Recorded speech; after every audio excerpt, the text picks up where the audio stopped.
Muy buenos días, queridos hermanos. El día de hoy tengo la bendición de poder compartir una porción de la palabra y vamos a ver Lucas. Me toca el capítulo 17, del 17, 11, del capítulo 17, 11, 37. Y vamos a escudriñar un poco la palabra. Me voy a referir al versículo 22 hasta el 28 y voy a dar lectura a lo que dice la palabra del Señor. Y dijo a sus discípulos: tiempo vendrá cuando desearéis ver uno de los días del Hijo del Hombre y no lo veréis. 24. Porque como el relámpago que al fulgurar resplandece desde un extremo del cielo hasta el otro, así también será el Hijo del Hombre en su día. Como fue en los días de Noé, así también será en los días del Hijo del Hombre. Comían, bebían, se casaban y se daban en casamiento hasta el día en que entró Noé en el arca y vino diluvio y los destruyó a todos. Asimismo, como sucedió en los días de Lot, comían, bebían, compraban, vendían, plantaban, edificaban. Y creo firmemente que es lo que estamos viviendo en este mundo, en este tiempo. Hay mucha gente que no quiere conocer del Señor y igual como dice, ¿verdad?, la palabra que acabamos de leer, comían, bebían y sigue siendo lo mismo. Sin embargo, la pregunta del día de hoy, mis amados hermanos, es ¿cómo nos estamos preparando para la venida del Rey? ¿Qué es lo que estamos haciendo para poder encontrarnos con Él? Y tal vez pudiéramos preguntarnos, ¿y cómo me preparo de manera correcta para la segunda venida del Señor? Y voy a hablar de 4 puntos. El primero es buscar ser semejante a Cristo. En actitud, en pensamiento. Creo que el Señor nos ha dejado un legado muy grande y muy importante. Dice primera carta de Juan, capítulo 3, versículo 2. Dice: amados, ahora somos hijos de Dios y aún no se ha manifestado lo que hemos de ser, pero sabemos que cuando Él se manifieste, seremos semejantes a Él, porque le veremos tal como es Él, y todo aquel que tiene esta esperanza en Él se purifica y asimismo, así como Él es puro. Y creo que una de las características principales donde el Señor nos llama es precisamente apartarnos de la inmundicia, apartarnos de lo que el mundo nos ofrece, apartarnos exclusivamente para su servicio. Un hijo de Dios que vive con fe por la llegada de Jesús permanece firme en la verdad, en su palabra, prepara su corazón para no ser engañado y tiene una visión clara y correcta de quién es su Señor, una visión clara y correcta de quién es Cristo. Un segundo punto es prepararnos para enfrentar oposición e iniquidad. Podemos ver por medio de la palabra en Mateo 24, 9, 13, dice: entonces os entregarán a tribulación y os matarán y seréis aborrecidos de todas las gentes por causa de mi nombre. Y creo que a lo mejor si de manera personal no hemos llegado a ese punto, pero hay muchos otros lugares donde podemos ver, mis amados hermanos, que en el Señor hay mucha gente que ha sido tal vez, como dice aquí, aborrecida, que han muerto por causa del nombre del Señor. Dice: muchos tropezarán entonces y se entregarán unos a otros, y unos a otros se aborrecerán, y muchos falsos profetas se levantarán y engañarán a muchos. ¿Por qué se levantarán hombres y mujeres que nos quieran distorsionar lo que es lo verdadero? Porque al haberse multiplicado la maldad, el amor de muchos, dice la palabra, se enfriará. Pero aquí hay una connotación que es muy importante. Dice: mas el que persevere hasta el fin, este será salvo. Por eso Jesús nos advierte en estos tiempos que tenemos que estar muy atentos, tenemos que estar firmes, tenemos que ser hombres y mujeres con su sabiduría y con su entendimiento. ¿Cómo tenemos que en este tiempo caminar en este tiempo de dificultad? Profundizar en la palabra, profundizar en la sana doctrina, profundizar en su santa palabra.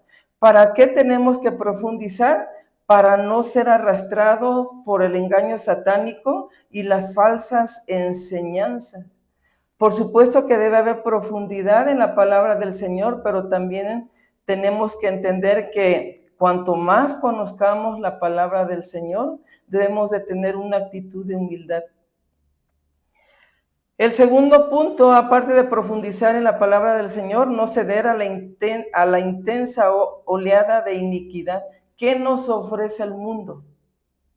¿A qué nos invita el mundo?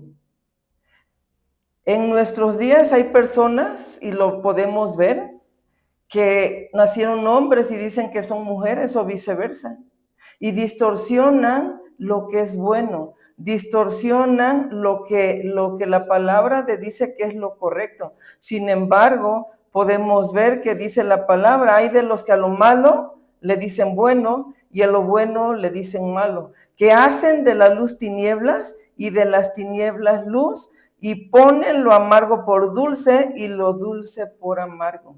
No importa, mis amados hermanos, que seamos señalados, no importa tal vez que tengamos que dar nuestra vida por el Señor Jesucristo, tenemos que ser leales a su verdad, tenemos que ser leales a la palabra, tenemos que decirle al mundo qué es lo correcto, porque el Padre nos ha quitado la venda y nos ha traído a libertad, nos ha traído a la verdad. Otro de los puntos también que son muy importantes es que no permitamos que en nuestro hogar invada pensamientos, cultura que el mundo nos ofrece en este tiempo. ¿Qué ven nuestros ojos? ¿Qué metemos a nuestro hogar? ¿Qué es lo que estamos practicando conforme a la palabra del Señor?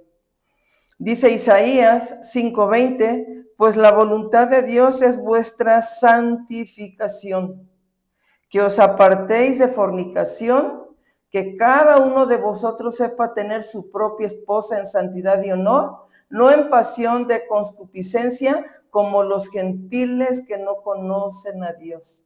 Y la pregunta de esta mañana sería, para mujeres y para hombres, ¿qué estamos viendo? ¿De qué nos estamos llenando? ¿Cuál es el objetivo de querer hacer lo que el mundo grita, lo que el mundo hace para desviarnos del propósito de la palabra del Señor? Por supuesto que la moral de la sociedad se ha ido distorsionando de una manera aumentada. Yo diría distorsionado gravemente. Y aún ha invalidado en los hogares, incluso de los cristianos, con mensajes tal vez de lo que vemos en la televisión, en las redes sociales, mensajes sensuales, mensajes corrompidos que afectan la integridad de la propia familia. Otro punto que es muy importante y que debemos de considerar es que debemos de trabajar con fidelidad para Cristo. Nuestro maestro nos ha dejado la tarea de llevar a cabo un trabajo, hay un propósito, y mientras Él no está, nos ha equiparado, porque no va a haber argumento que podamos decir, es que yo no sabía, Señor, es que tú nunca me dijiste. Hay una palabra por escrita, y como hijos de Dios, como decía al principio, tenemos que profundizar en su verdad. Nuestro maestro nos ha dado tareas que debemos llevar a cabo mientras Él no está, mientras Él no llegue. Y nos ha equiparado de dones, nos ha equiparado de talentos y nos da oportunidad para compartir su palabra en todo lugar. Por eso hagamos nuestro trabajo de llevar la palabra con fidelidad y diligencia a todas aquellas personas que no conocen quién es Él. Tenemos que dar uso y razón de quién es nuestro Dios. Tenemos que decirles que es un Dios lleno de amor, lleno de gracia, lleno de misericordia, que tiene compasión por el perdido, que tiene compasión por aquel que está sufriendo, que tiene amor por la humanidad, pero que es necesario que volteen a verlo a Él. Trabajar con fidelidad para Cristo es obrar rectamente con tu prójimo, con tu hermano, con el que tienes más próximo. Dice Primera de Tesalonicenses 5:15, mirad que ninguno pague a otro mal por mal. Antes, seguid siempre lo bueno, unos para con otros y para con todos. Obrar de manera recta con nuestro prójimo. Otro punto también que es importante mencionar del trabajo con fidelidad para Cristo es alentarnos unos a otros. Alienta a los de poco ánimo.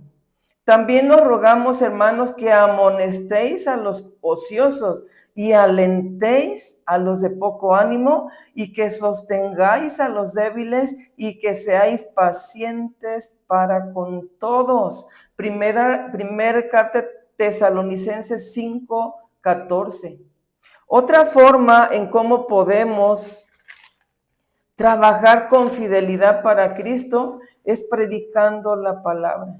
Predicando la palabra que es la verdad absoluta, que es la que transforma el corazón, que es la que nos trae frescura a nuestra mente. Dice aquí 2 de Timoteo, capítulo 4, versículo 1, te encarezco delante de Dios y del Señor Jesucristo, que juzgará a los vivos y a los muertos en su manifestación y en su reino. Que prediques la palabra, que instes a tiempo y fuera de tiempo, redarguye, reprende, exhorta con toda paciencia y doctrina. Esa es la manera en cómo tenemos que trabajar con fidelidad para nuestro Señor Jesucristo. De toda palabra que salga de nuestra boca, hemos de dar cuenta de lo que hicimos con lo que el Señor nos ha entregado. Otro punto que yo lo pondría como número 1 también es orar sin cesar. Dice el Señor en su palabra, estad siempre gozosos, orad sin cesar, dad gracias en todo, porque es la voluntad de Dios para con vosotros en Cristo Jesús. Primera de Tesalonicenses 5:16. Orad sin cesar. ¿Por qué tenemos que orar sin cesar? Porque es la voluntad de Dios. Esa es la voluntad de Dios, que oremos, que lo busquemos, que nos humillemos delante de su presencia, que pidamos su dirección para cualquier acción que nosotros tengamos que hacer. Orad sin cesar porque es la voluntad de Dios. Por supuesto que cuando oramos y cuando somos obedientes a la palabra de Dios, al mandato de Dios, Jesús siempre está presente como nuestro mediador. Cuando usted eleva una oración, Él está presente y Él está con nosotros como mediador delante de Dios. Pero lo más importante de que no oramos a la ligera, sino que oramos conforme el Señor nos ha enseñado, conforme la palabra nos ha dejado por escrito la manera en cómo tenemos que hacerlo. Sin embargo, tenemos un ayudador que Él no falla, un ayudador que es poderoso. El Espíritu Santo siempre está dispuesto para ayudarnos en nuestra debilidad por medio de la oración. Es importante, amados hermanos, creo que se nos ha predicado mucho de las señales de la venida del Señor Jesucristo, y está por escrito y lo tenemos en la palabra, y tal vez usted lo haya leído, tal vez usted ha profundizado, pero yo de manera personal digo, sí, hay señales que se están viendo, pero ¿y yo cómo me preparo para estar en las bodas del Cordero? ¿Yo cómo me preparo para el encuentro majestuoso de la venida de nuestro Señor Jesucristo? Y yo creo que el punto principal es ser como Cristo, pensar como Cristo, caminar como Cristo, tener compasión como Cristo, tener misericordia por el desválido, tener misericordia por todos aquellos que tal vez no conocen de la palabra. Importante porque el tiempo se acerca, como dice el título, el tiempo se acerca. Y pensamos que tenemos mucho tiempo, mis amados, pero yo quiero decirte que el tiempo está más cerca que nunca. Y el Señor en su palabra dice que su retorno está muy próximo. Seamos entendidos, seamos hijos de Dios obedientes a su mandato, a su palabra, y podamos en aquel tiempo poder gozarnos en las bodas del Cordero con el gran yo soy, con el poderoso de Israel, con el Dios eterno, con nuestro Señor y Salvador, con nuestro Señor Jesucristo. Que el Señor me los bendiga en esta mañana. Que el Señor toque nuestro corazón por medio de su palabra. No del hermano tal vez que nos dan la bendición de poder estar aquí al frente y poder hablar de una porción de la palabra. Que el Espíritu Santo nos lleve a toda verdad, que el Espíritu Santo nos enseñe, que el Espíritu Santo ponga en nuestra mente y en nuestro corazón ser obedientes en este tiempo de tanta dificultad, donde el mundo nos quiere desviar del propósito fundamental que es glorificar el nombre de nuestro Dios. Que el Señor les bendiga en esta mañana y que sea una palabra activa, una palabra que podamos poner en práctica de manera emergente. Bendecido día, amados hermanos.